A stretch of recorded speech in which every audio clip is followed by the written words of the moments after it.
Hello everyone, आज की इस वीडियो में हम पढ़ेंगे एनआईओएस 12th क्लास इंग्लिश का चैप्टर नंबर 6 जिसका नाम है माय ग्रैंड मदर्स हाउस। हम चैप्टर नंबर 6 से इसलिए स्टार्ट कर रहे हैं क्योंकि चैप्टर नंबर 1 to 5 आपके जो है वो एग्जाम में नहीं पूछे जाते बिकॉज ये आपके क्या है टीएमए वाले चैप्टर्स हैं, ठीक है। और टीएमए वाले चैप्टर से फाइनल एग्जाम में क्वेश्चंस नहीं पूछे जाते, इसकी वजह से हम चैप्टर नंबर 6 से पढ़ेंगे। आपकी इंग्लिश की बुक में जितनी भी पोएम है आपको उनमें 3 चीज याद रखनी है। चैप्टर का नाम, उसके राइटर का नाम, जैसे कि चैप्टर की राइटर का नाम है कमला दास, और साथ ही साथ ये पोएम की स्टोरी क्या है। अगर आपको ये स्टोरी पता होगी तो यहाँ से एग्जामिनर जो भी आपसे क्वेश्चन पूछेंगे उनके आंसर आप बहुत आसानी से कर पाएंगे। पोएम को पढ़ने से पहले हम यहाँ पर क्या करते हैं कि स्टोरी को देख लेते हैं।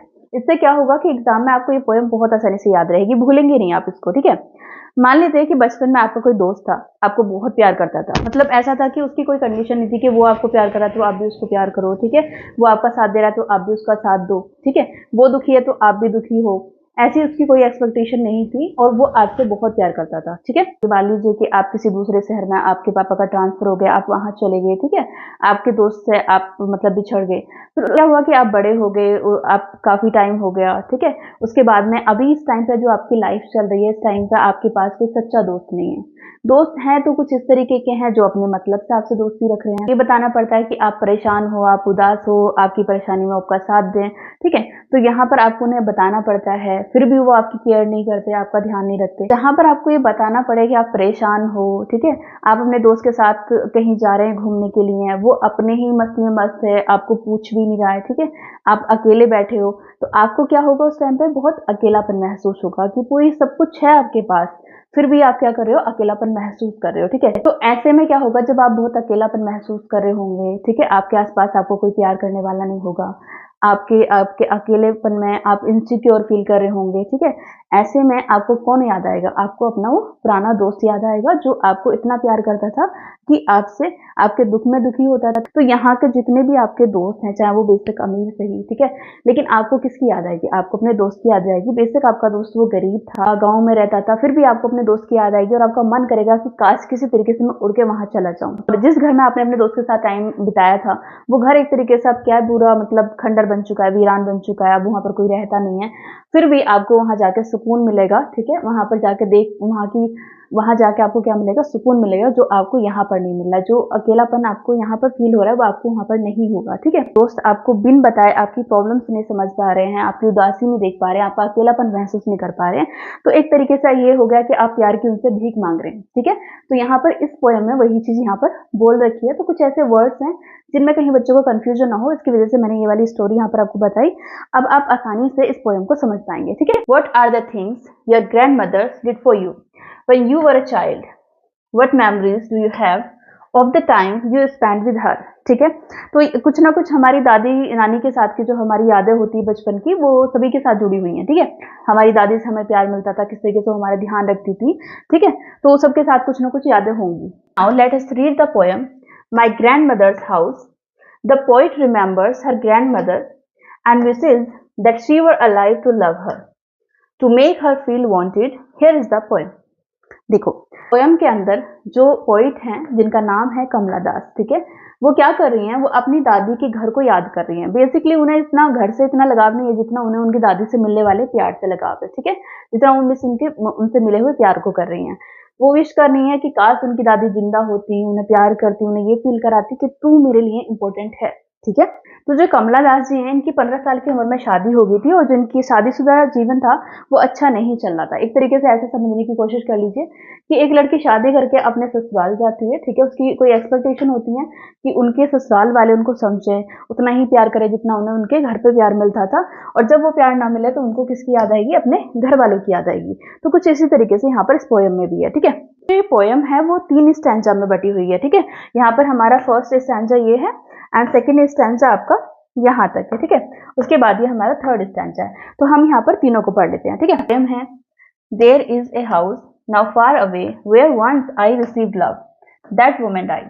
तो वो कहती हैं कि एक घर है जहां से उन्हें कभी प्यार मिलता था, ठीक है, अब वो प्यार नहीं मिलता क्योंकि वो उनकी दादी की क्या हो गई है, डेथ हो गई है। अभी वो फर्स्ट स्टैंजा में कह रही हैं कि अभी वो जहां पर रह रही हैं वहां से दूर एक घर है, ठीक है, एक घर है, ठीक है, जहां से उन्हें क्या मिलता था, प्यार मिलता था, मतलब प्यार मिलता था, उस घर में कौन रहता था? उस घर में रहता था, इस घर में कौन रहता था? उनकी दादी रहती थी, और वो रहती थी, वो बहुत छोटी थी जब अपनी दादी के साथ रहती थी, और इस घर में उन्हें बहुत प्यार मिलता था। वो यहाँ पर खेली कूदी बड़ी हुई, ठीक है।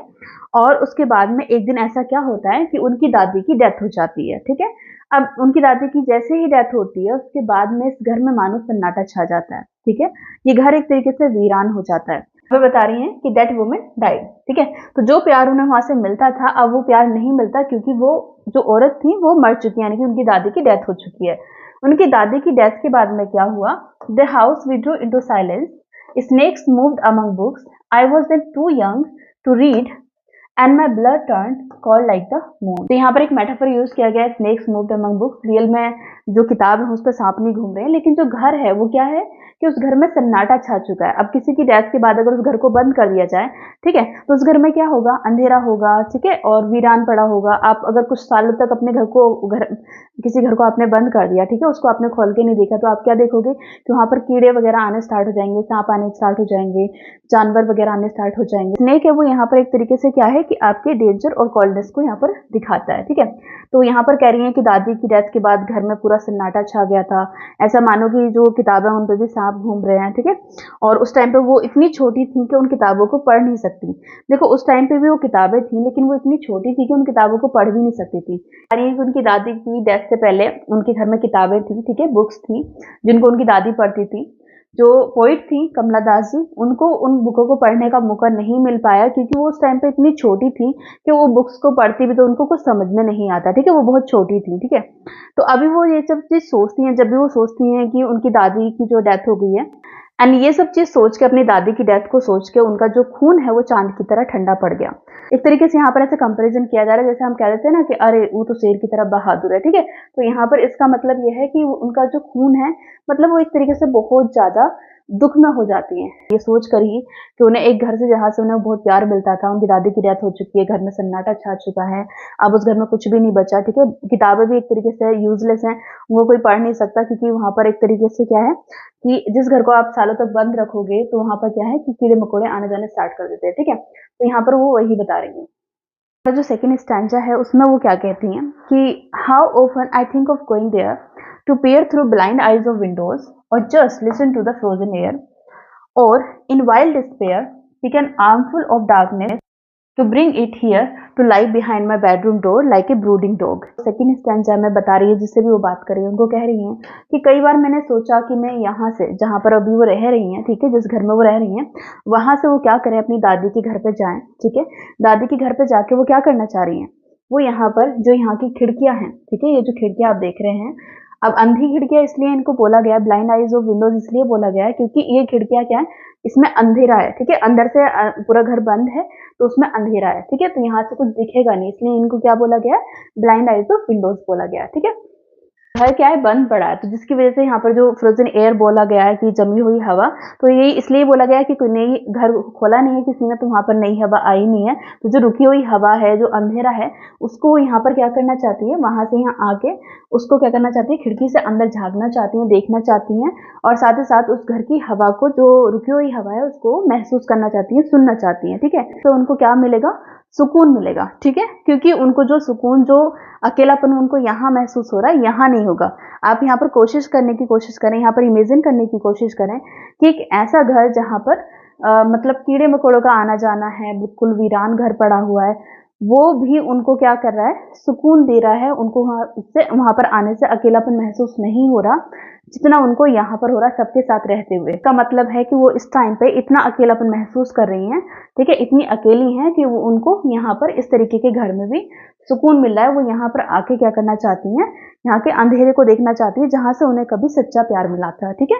यहाँ से आके वो क्या करने के लिए बोल रही है कि उनका जो ये वाला माहौल है ना, दुखी माहौल जो है, जहां पर वो रह रही है, यहाँ पर जो भी मैंने घर लिया हुआ है यहाँ पर ऐसे ही, तो यहाँ पर वो रह रही हैं, जो इनका ये घर है, ठीक है, जो एक दुखी माहौल है, ठीक है, इस जगह पे वो क्या करना चाह रही हैं, इस घर का अंधेरा अपनी बाहों में भर के लेकर आना चाहती हैं। आके कहाँ रख देना चाह रही हैं?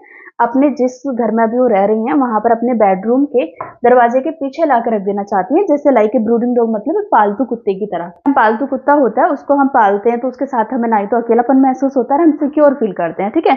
तो ऐसे ही वो क्या करके लाना चाहती हैं, उस अंधेरे को यहाँ पर ला के रख देना चाहती हैं, ताकि वो तब भी उस कुत्ते को देखें, उन्हें अकेलापन महसूस ना हो, उन्हें इनसिक्योर फील ना हो, ठीक है। ये वो यहाँ पर कहना चाह रही है। जो यहाँ पर कहा गया कि to peer through blind eyes of window, मतलब अंधी खिड़कियों से झांक कर देखना चाहती है, क्योंकि उस घर की जो खिड़कियां हैं उनसे कुछ दिखेगा नहीं, घर में अंधेरा है, ठीक है। और जो जमी हुई हवा है उसको सुनना चाह रही हैं, ठीक है। और अपना जो अभी जिस जगह वो रह रही हैं उस माहौल में वहां से क्या लाना चाहिए, वहां से क्या लाना चाह रही हैं, वहां से डार्कनेस, ठीक है, वहां का अंधेरा लाना चाह रही हैं। और अभी अपने प्रेजेंट वाले घर में अपने बेडरूम डोर के पीछे उसे लाकर रख देना चाहती है, जैसे कि कोई ब्रूडिंग डॉग हो, ठीक है। आपको फर्स्ट एंड सेकंड स्टैंजा अच्छे से समझ में आ गए होंगे। अभी हम देख लेते हैं हमारा थर्ड स्टैंजा।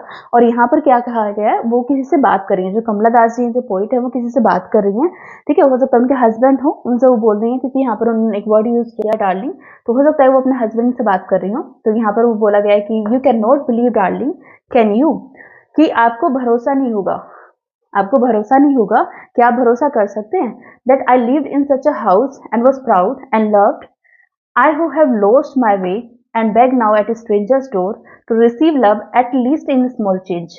यहाँ पर वो कह रही हैं कि तुम्हें भरोसा नहीं होगा, तुम्हें विश्वास नहीं होगा, कि क्या तुम्हें विश्वास होगा कि मैं एक ऐसे घर में रहती थी, मैं वहां पर रहती थी तो बहुत प्राउड फील करती थी, वहां से मुझे बहुत प्यार था, ठीक है, वहां से मुझे बहुत प्यार मिलता था। लेकिन अभी क्या है कि मानो जैसे मैं अपना रास्ता ही भटक गई हूँ, और अब मैं क्या कर रही हूँ, स्ट्रेंजर्स यानी कि अजनबियों, ठीक है, अजनबियों के दरवाजे पे प्यार की भीख मांग रही हूँ, रिसीव लव, ठीक है। एटलीस्ट इन स्मॉल चेंज यहाँ पर इसलिए बोला गया है कि वो छोटे कम प्रोपोर्शन में, ठीक है, कि जितना प्यार आपको उनको उनकी दादी से मिला था उतना प्यार तो नहीं मिलेगा, लेकिन कम ही प्यार की वो क्या कर रही है, उम्मीद कर रही है, लोगों से भीख मांग रही है, ठीक है। अब यहाँ पर एक आपसे ना एग्जामिनर क्वेश्चन पूछ सकता है कि आप ये बताइए कि जो पोइट थी वो स्ट्रेंजर्स के डोर पर किस चीज की भीख मांग रही थी। तो आपको ऑप्शन में दिए होंगे लव और अदर ऑप्शन दिए होंगे, तो यहाँ पर आपको लव पे क्या करना है, टिक करना है, ठीक है। तो यहाँ पर वही है कि अगर कोई आपकी केयर नहीं करता, आपका ध्यान नहीं रखता, उसको आपकी परवाह नहीं है, तो आप अगर उसे कहो भी कि आप मेरा ध्यान रखो, मेरी केयर करो, ठीक है, मेरा साथ दो, तो आप अगर कहने से कुछ उसको कहने के बाद में अगर वो आपका ध्यान रखना, आपकी केयर कर रहा है, तो उसका मतलब आप एक तरीके से उससे भीख मांग रहे हो, ठीक है। ये थी आपकी पोएम चैप्टर नंबर 6, ये यहाँ पर खत्म होता है। ये स्टोरी आपको बहुत अच्छे से समझ में आ गई होगी। आपके एग्जाम के पॉइंट ऑफ व्यू से इंपॉर्टेंट है, यहाँ से आपसे क्वेश्चन पूछे जाएंगे। चैप्टर नंबर 1 to 5 वहां से आपसे क्वेश्चन नहीं पूछे जाएंगे। इसका जो नेक्स्ट चैप्टर है रीडिंग विद अंडरस्टैंडिंग, वो आपका जो चैप्टर है वो काफी इंपॉर्टेंट है, एग्जाम से पहले आपको वो चैप्टर देखना जरूरी है। मैं कोशिश करूंगी जल्दी ही उस चैप्टर की वीडियो भी आपके लिए अपलोड कर दूं, ठीक है। अगर वीडियो आपको अच्छी लगी हो तो उसको लाइक कर देना एंड शेयर कर देना, ताकि अदर स्टूडेंट की भी हेल्प हो जाए, ठीक है। तो चलिए मिलेंगे नेक्स्ट वीडियो में। Thanks for watching.